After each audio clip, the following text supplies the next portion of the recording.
జమై నాదబీజమై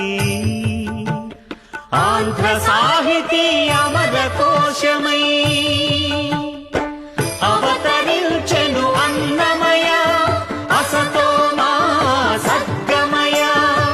అవతరించెను అన్నమయ అసతో మా సద్గమయ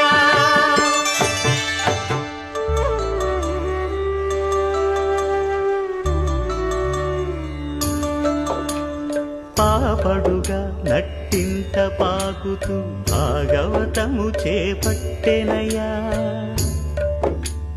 హరినామమును ఆలకించక హరముద్దలనే ముట్టడయా తెలుగు భారతికి వెలుగు